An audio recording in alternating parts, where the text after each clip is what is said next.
Welcome to another episode of From a People Perspective, a show hosted by Martin Hawk. Today's guest is Josh Domingues, founder of FlashFood and now the founder of MedWallet. After building FlashFood from an idea on a laptop into a venture-backed company operating in thousands of grocery stores, Josh is now focused on building the future of personal health data and AI-powered healthcare tools. In this episode, we explore how startup leaders think differently about hiring, performance, and team growth. We discuss why traditional tools like job descriptions and performance reviews often break in fast-growing companies. And we look at what it really takes to stand out, take ownership, and build trust at work. This podcast is brought to you by the People Group. We're on a mission to economically empower people leaders. By joining our community, you'll gain access to career opportunities, a network of over 6,000 modern people leaders, and exclusive tools and resources. Learn more at thepeoplegroup.com. Welcome back, folks. This is another episode of From a People Perspective. I'm your host, Martin Hawk, and today we've got Josh Domingues. Welcome to the show. What a start, Martin. What a start. Only took 2 tries. Yeah, 6, but we'll say 2 for people watching. Oh, interesting. This is going to be fun. It was 2, everyone. It was 2. There we go. Appreciate that. So, you had reached out recently and we just got to chatting, and I just thought it would be fun to do a podcast together. It was really cool to connect with you and learn about your background. And we didn't get a ton of time, but I'd love to use this podcast as a chance to kind of like start at the beginning and figure out how you got to where you are and what you're up to now and all that fun stuff. Before we dive in, for the audience, just to kind of like break the ice for the listeners, you're stranded on an island and you only have one music album that you can listen to for the rest of time. What is your go-to album? Man, the first one that comes up to mind is The Chronic by Dre and Snoop. I don't know why. Nice. Because I'd probably want to go something like Ed Sheeran, just like chilling, but probably The Chronic because I can't think of any like albums that I would just loop. Maybe The Carter 3 by Lil Wayne. Okay. Yeah. That'd be a fun. That sounds like that's a good choice. We'll go with The Carter 3 because I would just have that on loop for like 2 years. Back when we had like CD players in my old Jeep. That's what I listened to all the time. Amazing. All right, next one.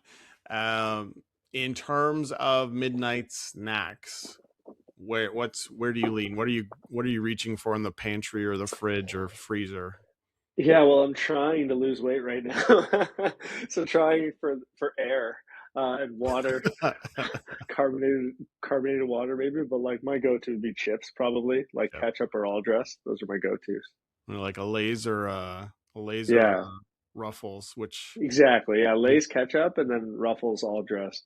Okay, all right. But I've got kids that are getting older, so like anytime that I have a bag, like they're starting to be depleted without me eating them, which is like good and bad. More good right now. Yeah, they're helping you out. Yeah, exactly. Awesome. And to help us go back in time, what was your first gig? My first job, I worked for my dad's company. So my family business is like lawn sprinklers, and it's called Aquaman. So I joke that my dad's a superhero. And one of my first jobs, I worked for my dad for like 6 hours, and he yelled at me for something I did wrong, and I just quit. And then I went to go work at hockey camps. So I would say like working for the family business and lawn sprinklers, and then also like shooting on goalies and hockey camps. It was a short-lived experience working with Pops. Was that was sort of like a save the relationship kind of moment where I don't know. I have 2 older brothers and a younger sister, and they're all in the family business. So I'm the only one of 4 who's like completely removed. Okay. So I don't think it was a save the relationship moment. I think I'm the last one in my family that gets trusted with like a shovel or anything like handy. Like I don't even get asked. Like it's almost like I'm a toddler where they're like, "Oh, Josh can't do that." Like don't even think to ask Josh for like something handy, which I got to work on that. I mean, Anyways. we all have our strengths. Then you got into hockey camps, um, Mhm. and I guess like we don't need to start there in terms of details, but yeah, I'd love to walk us through your background. How'd you get to where you are? Yeah. I guess like yeah, I grew up playing hockey. I was a high level hockey player my whole life, and as that translates to like my work story, I played in the OHL in the Quebec League, and then I went to school in Halifax and I played hockey out there. And then when I was done playing hockey, because I wasn't good. Yeah, I wasn't good enough to play pro at a high level, so I went to go work in finance in Toronto. I did that for a little bit, and then I went to management consulting. And then my old hockey agent was a pretty prominent NHL agent, and he actually brought me in to run a family office, so like an investment firm just for the NHL hockey players. So there was Wow. like, yeah, like I joked like my life, I was like the Rock in the show Ballers. Like literally every morning, I'd go to the ACC in Toronto, and I'd like walk into the media room. I just like walk downstairs outside the Leafs dressing room, walk into the media room, get a coffee, go to the stands, and like watch practice in the stands. It was so cool. And I would travel around North America meeting clients, and really like I just had to get people to sign documents and make sure that they weren't wasting their money on stupid things and getting them set up in the right kind of structures. But I did that for a couple of years, and then I started a company called FlashFood. I always wanted to be a tech founder. I tried to start something similar to Wealth Simple while I was a banker, and it didn't work. And um, I didn't know what I was doing with like developers and product managers, and I tried to bootstrap it, and the whole thing just like didn't work. Hmm. So I shut that down. But I was like, the next time I get conviction on something, I'm going all in and like just going full at it. So at the time, I lived very frugally, saved as much money as I can because I knew I was going to go on a journey at some point, and then learned about food waste, learned about the environmental impact of food waste, and learned how much food was getting thrown out of the grocery store. And that food still had like 2 or 3 days of shelf life before it gets tossed. So the idea that I had was if there's a way for the store to mark the price of the food down, send me a notification, I could see it through my phone, pay through my phone, pick it up in the store the same day. People would shop like that all the time. And that's what we built. We took the discount food rack, made it look cool, put it on your cell phone. And that company, so I'm still on the board of that company. We hired a CEO a couple of years ago, replaced myself. I became the exec chair. And then about 8 or 9 months ago, I left to start another company, which I'll get into. But the journey of FlashFood, like I did all of the things. We went from an idea on a laptop to I think it was around 110 people at our peak, and raised I don't know 25 million of venture capital. I was on Dragon's Den. Like I've just done like all of the things starting a startup, and went through an entire journey. And then about 9 months ago, 8 months ago, I left FlashFood. I'm still on the board, still active, Hmm. but I'm starting a new company called MedWallet, and so I just think it's crazy we don't have all of our health things in one place digitized. And I don't just mean like health records; I mean like doctor's notes, prescriptions, notes from like a psychologist, psychiatrist, like all of the things digitally encrypted in one place that are readily available. So if like somebody asks you for your vaccine card, you actually have it, or your health card, or your insurance card, like Yeah. literally just that easy. And then underlay all of your data with AI so that you get idiot proof insights. And then we allow people to like API in their wearable data and help facilitate booking appointments for all the things and reminders for things like appointments and prescription refills, and then do that for you and your family. So if you have kids, you can put your kids on the account, or if your parents are getting medication, like you can see what they're getting and see the lineage play across your whole family. So I started that journey, I don't know, 8 or 9 months ago, and pre-launch haven't gone to market, but we're in private beta and the product's ready, and have a couple of things happening in the next couple of months that'll be pretty meaningful. Amazing. No, that's I have so many questions about all the things. And I want to kind of stick to a bit of a chronological thing so we can end Yeah. on the most exciting parts. But when you said you were launching sort of like a similar Wealth Simple app and you Mhm. didn't have a sense of like working with product folks and like it's not necessarily your first startup, or was that your first startup? I would say, yeah, like I would say, like I spent probably 6 months on it, and like maybe like 10 grand. Like it was while I was working at the time. But yeah, that Yeah. was my first foray into trying to build a product. And also like back then there was two companies, Wealthfront and Betterment in the US, and one other one that I can't remember, but like it was very obvious that like robo advisors were coming. Mm. And at the same time, Wealthsimple had raised their first round of financing from the Desmarais family. I don't know if it was Portage or Yeah. what, but like they had just raised a couple million. Yeah, that was my first foray into it. And when I say like I didn't know what I was doing, specifically, I hired developers internationally, and they were asking for like wireframes and mock-ups of the wireframes and user journeys. What should the code base be like? All of this stuff that I just had no, like I hadn't Yeah. worked in tech. I had no idea. I just thought you hired an engineer and they built you an app. That's not how it works. Yeah. It's funny, and I haven't built a company to the size that you have, but when I had a similar idea with like buying art from coffee shops. Like you should be able to do that with a QR code, and of course you Yeah, see some companies doing that now. I don't know if it's like as like the idea was valid, but we did everything backwards. And like hilariously, it's like, okay, we need tech, so we got a developer buddy to build out something, and he just like yeah, built out this whole infrastructure, and we hadn't talked to a single like potential buyer at yeah. all. No research, I guess. Like classic example of doing all the wrong things first. Like what from your experience did you take away and bring to FlashFood? Like what are some of the biggest lessons that you took away? You're like, okay, I'm not going to do that again, Yeah, or I'm going to, yeah.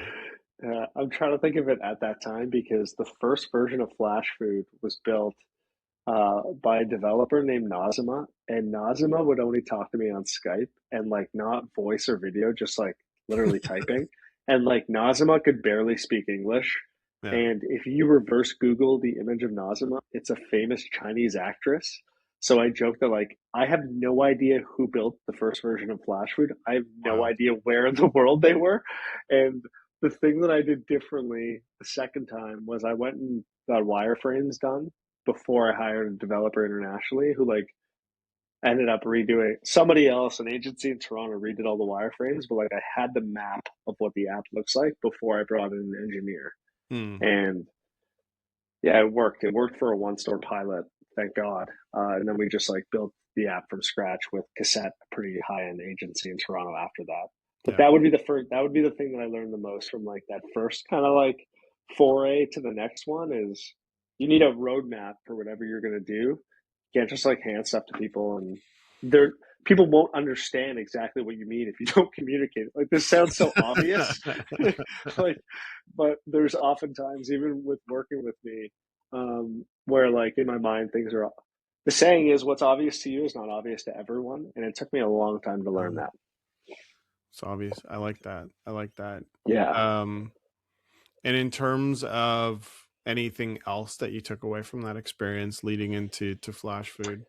yeah. There was the Bank of Scotland, after like a year of me killing that thing, the Bank of Scotland fired 200 of their financial advisors, and everybody with less than $200,000 worth of assets got rolled into their own proprietary robo advisor. And that's where I was like, I couldn't pull it off, but like the vision that I had of the future, like the way the future will be, I was spot on with. And so Mm, whenever I get that kind of conviction, I'm just going all in and I'm going to pull it off. That was probably the biggest learning. It was like, here's how I thought the future would turn out, and it's very much happening.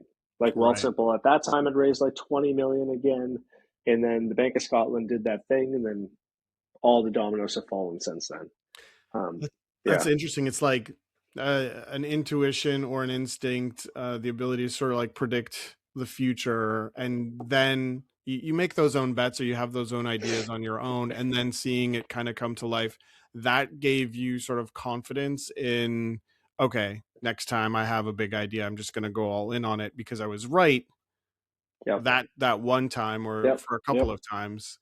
Has that happened more than just those instances, like in your life, or was it just like that one experience that Well, kind of stood out? yeah, Flash Food has obviously worked, Mm. and like um, in the MedWallet, like literally 2 weeks ago, 3 weeks ago, OpenAI announced ChatGPT for Health, and they bought a company called Torch for $100 million, and like Torch is building exactly what I'm building. So it was like this all happened like 3 weeks ago, and I'm like, okay, well, like, and then Anthropic announced Claude for healthcare. So it's funny because FlashFood has very much played out the way that I had anticipated, and then MedWallet hasn't. But like the world is going in that direction. Like Yeah. people are uploading all their own health stuff to like ChatGPT today to get answers. Yeah. So we're effectively productizing that in an encrypted way. So I would say those would be three instances that like when I've gone really deep on something, yeah, they've played out. And it's not just like, hey, here's my idea of the future. It's like, no, this like is all kind of, it's hard to explain, but like these things are all kind of converging. And then certainly like when you build the future, like you are the one who dictates whether it happens or not. So like FlashFood wasn't just like FlashFood because it was a vision of the future. Like we did all the things to build it. Yeah. Yeah. And there's a pretty uphill battle, I think, in terms of the you're like, it's not yeah, that's just a little uphill. bit of an understatement. Yeah, sorry. Yeah. That's but that's even just funny. like the idea of like that cart you see that's unappealing and it's like, here's the discount food, and like just like getting a store to change what that looks like. I can only imagine what that conversation is before you even talk about technology. What and kind of like dialing into sort of like the people and culture side of things, because FlashFood obviously became a much larger organization. What were some of the things that you that's interesting. Yeah. What were some of the things you took on? Like things were growing fast, and what are some of like I imagine some high level like leadership lessons came to you on the people and culture side and building up a company. What were some things that you like kind of predicted? Because like I feel like it's going to go this way, and it did, right? Kind of going back to your intuition side.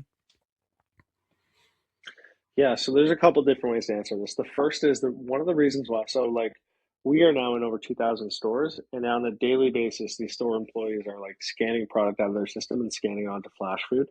And if you think about the person who works at a grocery store in these roles, usually they're not there forever, and they frankly don't want to do their job. Like you're just like, here's like what I'm doing for the summer or something.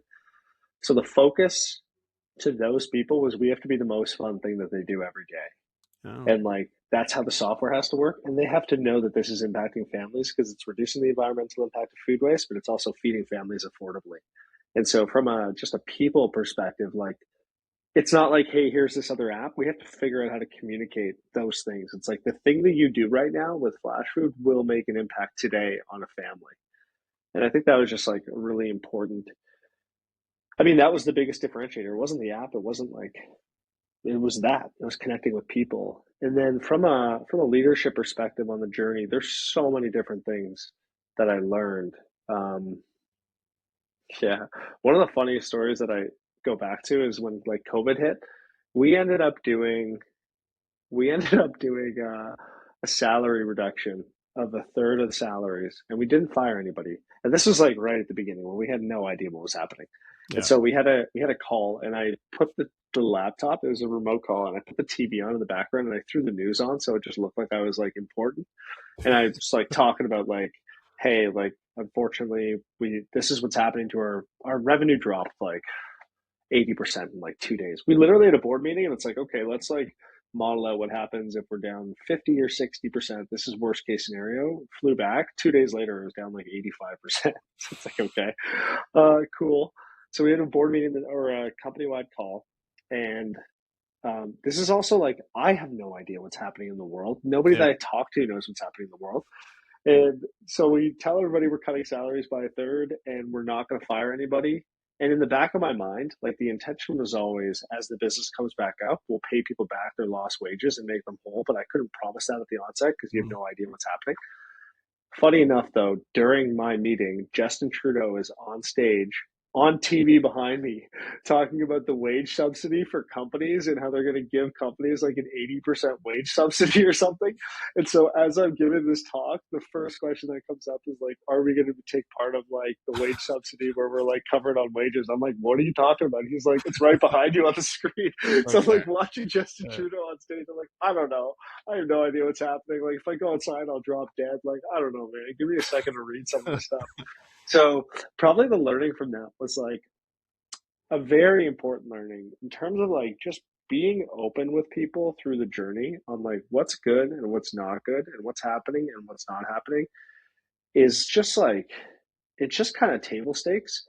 At the same time though, you could be too open and then people like you can have folks in a company that on a hockey team you call them cancers. So like these people like cancer spreads and you're like these people are negative and they're pulling other people with them. And like you can have like all things open and people still complaining about not having enough openness. Then at one point it's like, okay, like are we catering to everybody? Are we trying to like make one person feel good who's pulling people like down with them? Like do we just have the wrong person in a seat? Um yeah, there's so much that I learned through the journey. But one of them was like,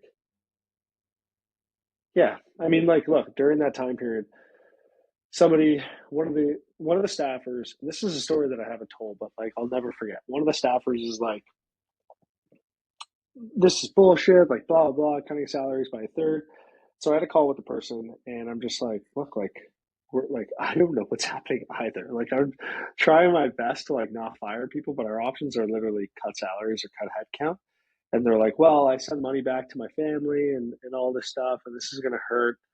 And I'm like, all right, like I'll give you like I'll loan it to you, like I'll send it back to your family and just like pay me back or whatever. And then the person just like scoffed at that and like didn't take it.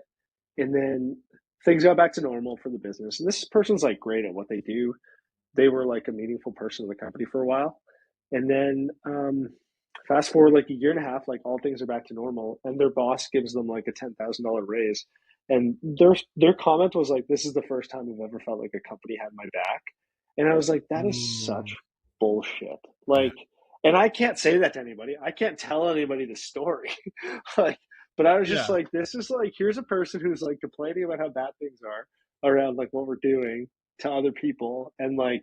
Telling me the impact to them personally, and I'm like, here, I'll do this. Like, and I hadn't even talked to my like wife at the time. Like, I was just like, what is it? How much is it? Like, I'll help you. And then to get that back, I was like, okay, there's like different levels to how you could treat someone, and you can treat people in different instances like too well. Yeah, I believe that, which is like a weird thing to say out loud. But it comes back to like just being open and clear about what people are signing up for, what the expectations are, and like how the company will have your back. I mean, there's another story of like it's funny, same kind of story, but a different person. They were, and this is a different time in the business, but they were going through IVF, and they were going through IVF for the second time, and it was like really financially difficult for them, Yeah. but they were going to do it because this was like basically the only chance they had, and we just paid 20 grand for them to do it. Yeah. And they're like, there's like they basically said like I'll come work for you whenever, wherever you are for the rest of my life. Mm. And like fortunately, like now they have a couple kids. It's just like it's awesome stuff. But yeah, those are like some of the things that happened through the journey that I never anticipated would have happened. Um, There's this interesting, because what you're talking about, I don't know that it's controversial, but it's definitely kind of what people hope their experience is like. And I'm sure nobody forgets what the pandemic was like, uh, unless there's like a 4-year-old listening to this, and that's definitely not the case. But mhm.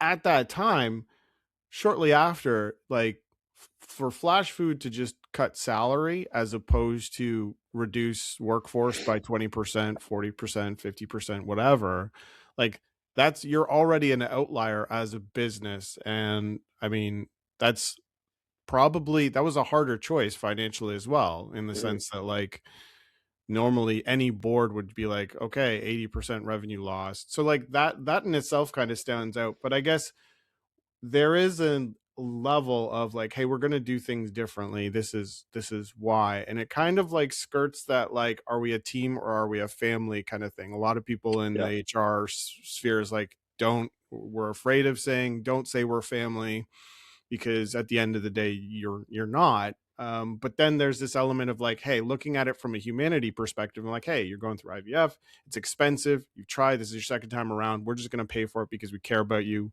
and we want to treat you with respect. Like that in itself technically is not scalable. If every person came to you at that time and said, hey, I want that too, Yeah. you're like, huh, right? Mm-hmm. How have you managed that balance? Because it's like an art and a science, I think. Mm-hmm. I also want to say, like, I'm not virtue signaling. Like, there's so many things that we did wrong as a company, and I've done wrong as a CEO through the entire journey. So, like, for these stories, there's probably people who have like 15 that are like, this guy treated me this way or that way. I've always tried to be like stand up and always tried to share as much as I could, but like, I mean, you go through a journey, there's going to be that. I'm just trying to think tangibly. So full stop, like the entire time, we're a team. We're not a family. And the reality is with teams, like playing at a high level, like you. So for me, when I was 17, it was my NHL drafter, and I broke my leg in a fight, and I had to learn how to walk again. I had a plate and screws put into my ankle, and when I came back, I still played at a high level, but I had to do different things and play different roles to stay at the same level on the team in the leagues that I was in. Mm. So I just think it's like important to realize, one, wherever you are, what is it? Are you a family or a team? I'm always in the camp of a team. And then two, different people on the team have different roles. And like the reality is some people are worth more to the team than other people are. So it's funny. I talked to an HR person yesterday, literally yesterday, about MedWallet and having it as a company perk.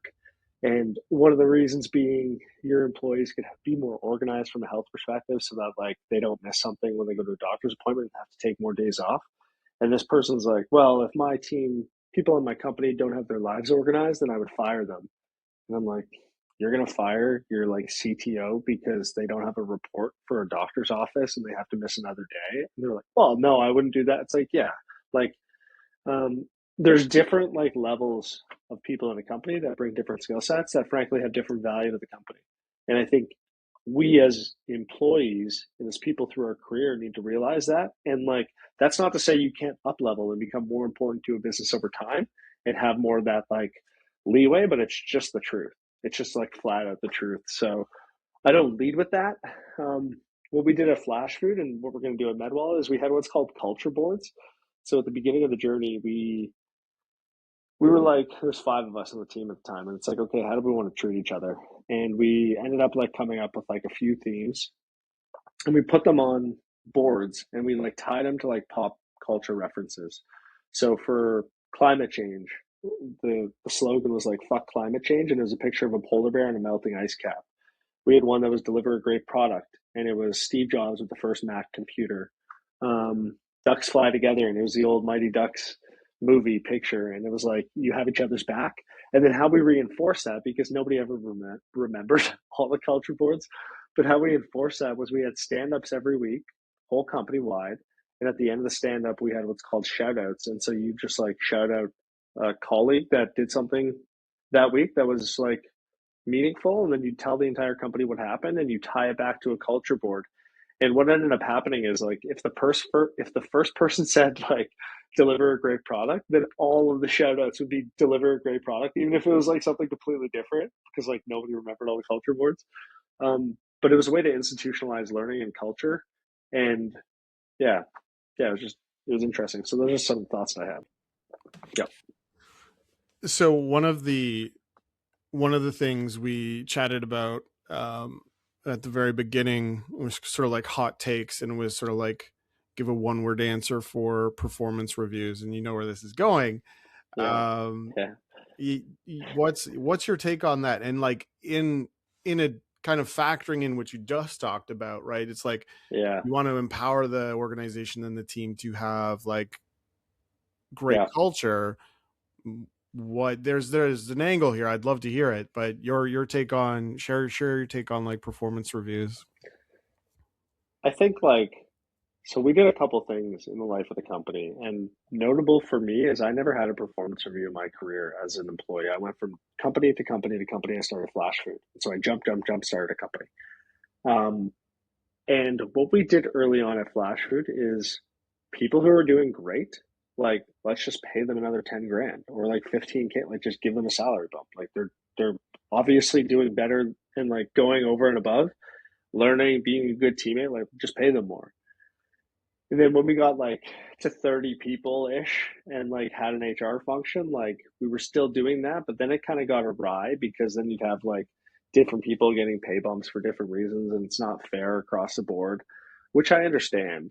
And so I don't know how to make this work as a bigger company, but performance reviews came in, and then it's like, okay, the amount of times that we had meetings for all the leaders to talk about what's a 4 out of 5 and what's a 5 out of 5 and what's a 3 out of 5 for a performance review score. And then you're still going to get different rankings based on who the manager is. Even if you give management training, like some people are still going to rate 4 out of 5, some people are still going to rate 3 out of 5. Does 3 out of 5 mean meets expectations? Does it mean slightly exceed expectations? Like you're going to have new managers in a fast growing company in 6 months. How the fuck are they going to rate? Like, it's just like, it's so bad. And like, there's not really a way to get it uniformed. And effectively what a performance review does is it gives the staff an ability every year to know that they might get a raise, they might not, and they can have an understanding of why that's the case. So like full stop, like, and there's like a structured document to look back on. That's kind of what a performance review is. Like people don't actually, I don't think anybody's looking at their performance review saying like, I got a 32 out of 50. I'm at like 64%. I think people are like, I need to do these other things to get a raise. Like that's what it is. Am I getting promoted? Am I getting a bump? Yeah, exactly. And like honestly, not even promoted. Like, I don't know, like some people care about titles, but like how we should have done it is we should have had no titles. So it's like engineering, you're part of the engineering team. And this is like what Anthropic does. And like some really, really good tech companies now, there's no like senior and this, like, it doesn't really matter if you're a team because it's like, what are you contributing? And then you have the job description so that people have an idea. Also, though, like in a fast growing company, like if you want to get ahead in a fast growing company and be trusted, take your job description, understand it, but then throw it out the fucking window. Because like if you do the things that are going to make it easier for other people in your team, that's how you get noticed, and that's how you get recognized, and that's how you get given more autonomy, more responsibility, more money, bigger pay jump, bigger title. Like it's that. It doesn't matter if you're like doing the thing in your job description. And why I say that is because like your whole HR function is trying to figure out what job descriptions mean. It's ever evolving, and if you're growing as fast as like you want the company to, like you want to be part of the deal of joining a startup is you want it to be growing fast enough that all of these things are broken, because it means your equity is increasing in value. If it was like you're part of a startup and it's sequential and you know all of these things and it's like comfortable and like your equity is probably not worth that much. And like your career growth, like if you come out of, I don't know, Simple, Coho, Neo, Shopify, like if you were at these companies during critical times, you were so much more employable than like being at these companies in different times when it was like they were big and established. Like you just did the thing in different times. So these are like a little bit of like, and these are Josh takes. These are not like FlashFood takes. These are not MedWallet I smell takes. a book. Like, I smell a book, Josh. No. But these are just like my takes. So coming back to performance reviews, this is like perfect world ideology. But if every manager just had like a quarterly or biannual status meeting, where it's like, let's just take notes on how this meeting goes. I'm going to talk about things you're doing well. I'm going to talk about things that you're not doing well or you need to get better at. And it's just like stored as a note. And if people consistently know that they're doing a good job and they can get paid more for that, and it's not structural, like I just think like that is a better place to be. Now I say that, can you do that at 100 people? I don't know. I didn't try it. Can you do that at 1,000? I don't know. I didn't try it. There's an interesting aspect here where it's like, yes, you can have like, sure, some of these takes are against the grain, which is first off relatively normal, but not normal in terms of practice. But then I think the important thing is that you're transparent about it. You're transparent about talking about it here. And more importantly, you're probably transparent about it in all the interviews. Like, listen, this is 1,000%. How we operate. This is what you can expect. Because I think the real, like, sure, if you do things differently, as long as you're being upfront about it, not an issue, right? Because then people are choosing, I want to go 1,000%. I want to go work at Shopify because of X, Y, and Z, or I want to go work at Simple because of X, Y, and Z. And as long as it's a realistic like job preview, like, hey, listen, and we did that. We did that at CoinSquare. We did it basically at every company I'd worked at, because it's important. If the culture is different, or there's an aspect of the culture that somebody's not going to like, you're kind of like letting them know advance, like, here's all the good stuff. This is what you can expect. Here's what we do differently. You might not like it, but this is how we operate differently. If you do that in advance, it's fine. I think companies get into hot water when they do it sort of like behind the scenes, or they're not overt about it. Yeah, 1,000%. The other thing too is like, and this is again, like, what's obvious to you is not obvious to everyone. I have really strong opinions that are very loosely held. So if someone's like, Josh, you idiot, we should be doing it this way, and this is why, and here's what these other companies are doing, and here's why we're losing talent to these other companies, it's like, all right, let's change everything. like, yeah, that all checks out. All right, cool, let's do that.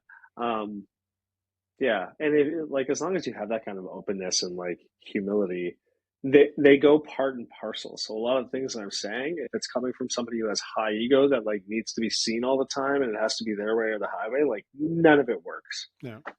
Literally none of the stuff I said works. I'm on the other side of that, where like, I'm frank, like, I'm consistently the dumbest one in the room. And like I'm always asking like elementary questions to like try to understand from people's other perspectives and their life experiences and stuff. So like, that's as a founder CEO, that's how I think you're most effective. It's like, be naive all the time. Try not to like tell people how to do something, but ask questions so that you can get an elementary level understanding, because that kind of gets to the core of the thing. Yeah. And I'm just perpetually learning.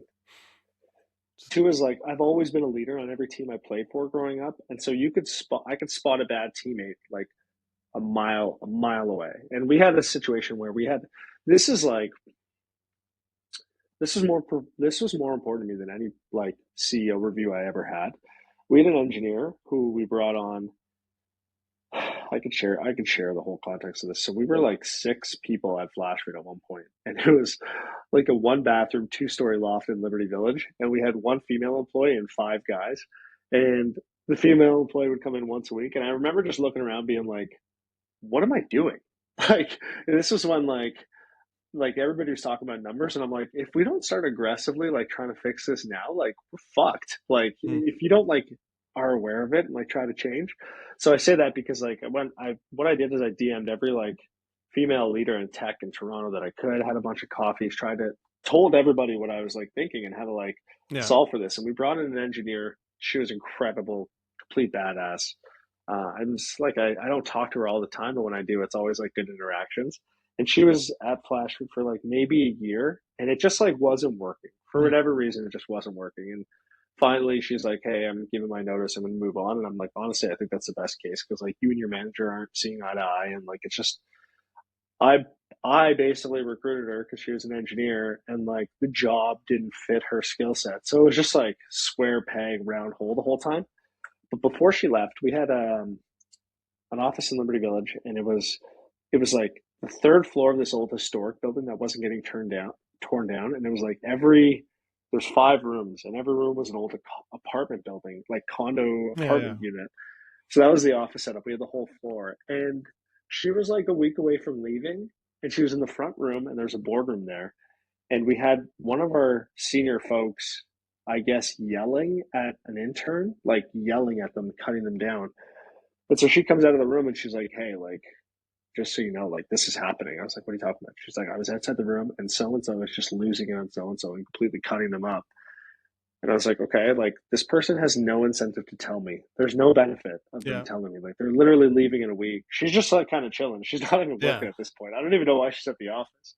And she told me that. And then we ended up like letting go of that person who was screaming at the intern, because like, why the hell are you screaming at anybody? But it's one of the things that like, I'm going to continue to look back on always, because there's somebody who had like the psychological safety, comfort, confidence to share something like that with me, even though they were on their way out, and even though like it wasn't a fit for them, they still cared. They cared enough about like the team to be like, "This isn't right, and I'm going to tell Josh." And that was just like such a cool.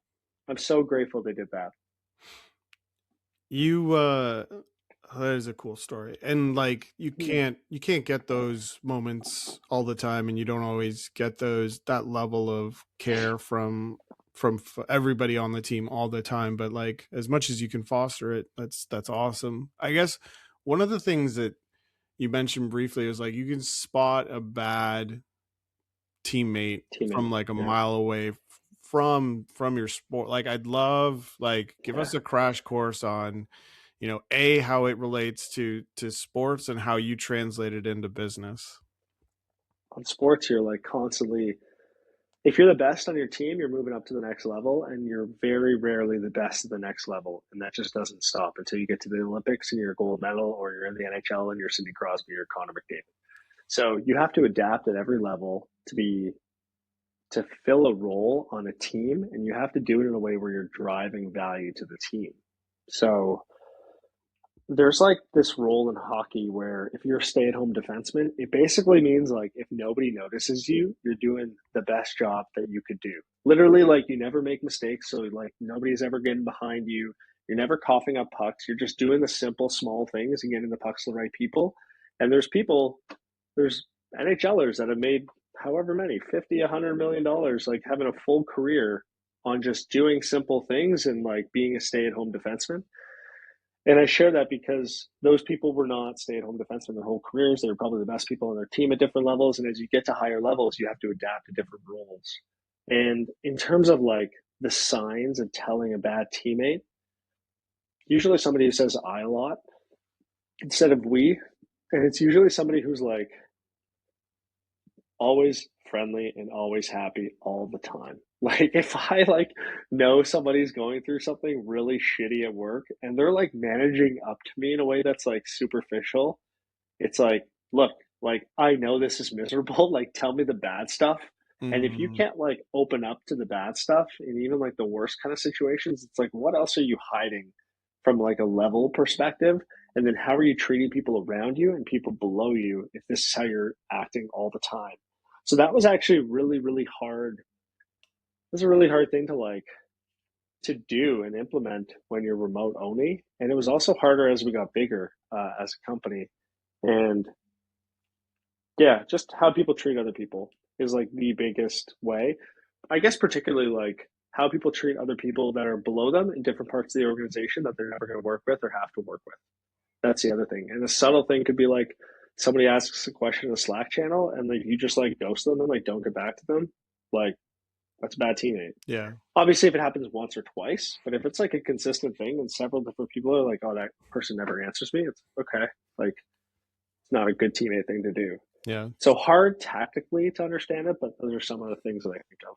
Well, like hybrid work and completely remote work is a completely different sport than in Mm-hmm. person as well, which is an interesting, I'm sure people have already thought of that analogy, but no, fair play on that. I'm got a little bit of time left. I'd love to just kind of double click, not necessarily on the people side, but just hear about MedWallet, how the idea came to be, and where you're at, what's exciting in the future for it, and what you're excited about.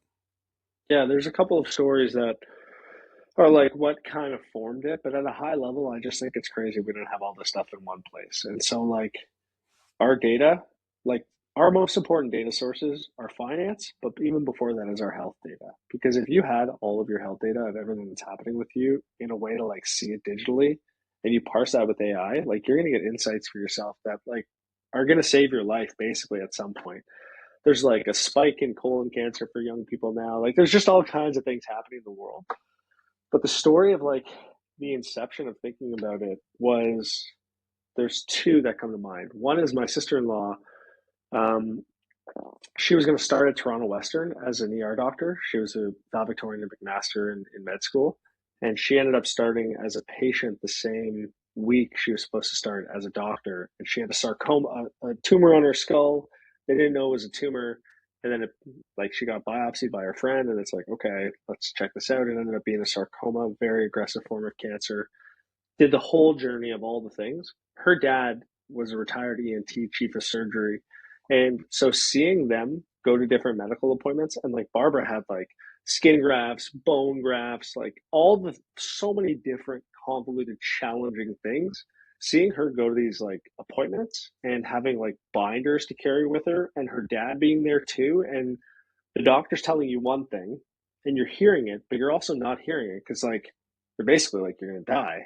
And she ended up unfortunately passing away, and battled for a year and a half. And kind of luckily she passed before COVID because we were all around her, and it was just really nice to like be with her through the journey. But seeing that whole journey of like, how the fuck is this how it works? Yeah. Like, how is like, I honestly couldn't believe it. Like, I would carry her bags to some of her appointments because like we all lived downtown at like blocks from each other, which was also really special. And it was like heavy to carry all this stuff around. I'm like, this is crazy. Yeah. So there's that. And then the second piece is my 2.5-year-old, when he was 6 months, he was at the hospital. He had a stomach surgery. He was at Sick Kids for a couple weeks, and he's good now, but he was hooked up to all the things. And I just remember being like, man, like if there was a way for a doctor to explain this to me and I could just learn instead of hearing a word here and Googling it, and like just make this be easier for me. Those are the two things that like compelled me to think about it. So for MedWallet, the product is going to be like, my vision of the future is that currently doctors are scribing a lot of our appointments now with AI. So they'll turn on a scribe, it'll take notes for them. We have the same functionality for patients. So if you go to an appointment, you can just turn on Medi, and Medi's going to capture what happens in that appointment, all the questions that you asked, all the weird words the doctor says that you don't know, and just store it as a note so you can always reference back it. And also, like, if your parents, if you have language barriers or anything, like if somebody goes to an appointment, usually right now everybody has like one family member who's like a doctor or like a cousin or an uncle. So you're trying to get them to call into these things and ask questions. So basically, like, alleviating the need for that via having a note taker for a patient, and then just having all your stuff stored in one place. Because like, why would you not do that? So sure, there's like some burden around like uploading your family's account at the start, but once you have it, like, you have it. And the other thing is, like, as a business owner, I could take a picture of a receipt and all my bookkeeping is done. So why can't I do that for all my health stuff? Yeah. And that's how we've thought about like the upload process. Like, we'll pull it from your email, and we'll also give you the ability to just take pictures and stuff. So you don't have to be integrated into every system. I have a funny kind of adage to this, but my business partner recently went through some sort of like really robust tests just as a checkup, because I guess normal checkups don't really happen in the same way anymore. But his analogy was like, I've spent so much money and time trying to get my car fixed, and like the apps that you can use to like have your tires changed at like your house and everything, and just like the history and all the data is like, why is it that I have more data and ease of access to ensuring that my car is okay, It's fucked, but I don't have for myself? So I mean, kudos to you for building this and getting it started. Like, I imagine almost everybody you talk to, or a lot of people, like there's a handful of folks that are just already uploading stuff to AI, and like exactly, they're all doing it's it. already happening. And it's not in the best way either, because obviously there's like hallucinations and stuff like that. And like, are you getting the best advice? And like, people were like, oh, Dr. Google's not great, you got to be careful. But still having an informed opinion, or at least like, you get so little time with the doctors now anyway. So anyways, I mean, I'm just excited, like when we first chatted, and I'm still more excited now, just that you're building this. I wish nothing but the best for you and the app. As it, like, I'm just in the corner cheerleading. I'm happy to build a test and whatever. But you. Anything you'd want to leave folks listening with? Yeah, just the last thing on MedWallet, like the output from all this is like when you're going to go to a doctor's appointment, because you're right, like basically WebMD just tells you that you're going to die no matter what you plug into it. It's like, I have a cough, whatever, you're dead. Like, you're dead and everything. So the output for MedWallet is going to be like, hey, I'm going to see my family doctor. Like, what should I talk to them about and why? And the AI is like, here's the 3 things and here's why. So that when you go to your doctor, you're like, here's what Medi says I should talk to you about and why. And then they can go into detail on the things and validate whether it's real or not. Yeah. So that's like how we're thinking about the future. Things to leave with people.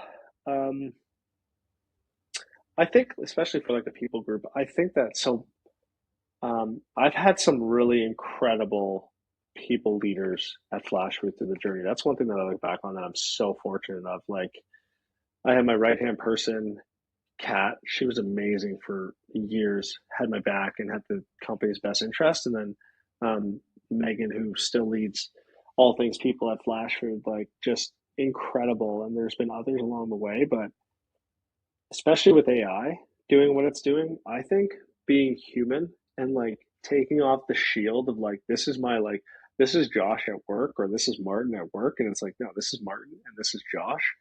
And imperfection is like going to be more and more in demand in the future to the point where like, dude, to the point where I'm writing memos and like putting decks in front of investors and commercial partners. And I'm like, should I put some spell checks in this so that they know that I'm writing it? And should I put some grammar like errors in it? Because everything is so like AI slop polished now. And there's going to be an inverse, especially in person, where people want to deal with fucking people. Yeah. And that's becoming less and less. So that would be the one thing. It's like, how do you like not talk about all the drinks you had on the weekend with every coworker that you talk to, but also like talk about what your weekend was like, like you just have to be more real with people than you ever have before and be less worried about that changing your career. Because from my perspective, like humility is a superpower. And if you can get to know somebody faster and there's like no guards, it's only a benefit in your career more times than not. And if it's not in an instance, you'll get the benefit of the doubt. Amazing. That's a really cool place to leave off on today. Yeah, I appreciate you having me, and thanks everyone for listening. Awesome. Thanks, Josh. If you enjoyed today's podcast, make sure you subscribe wherever you listen to podcasts. And if you're not already a member of the community, please join us at thepeoplepeoplegroup.com.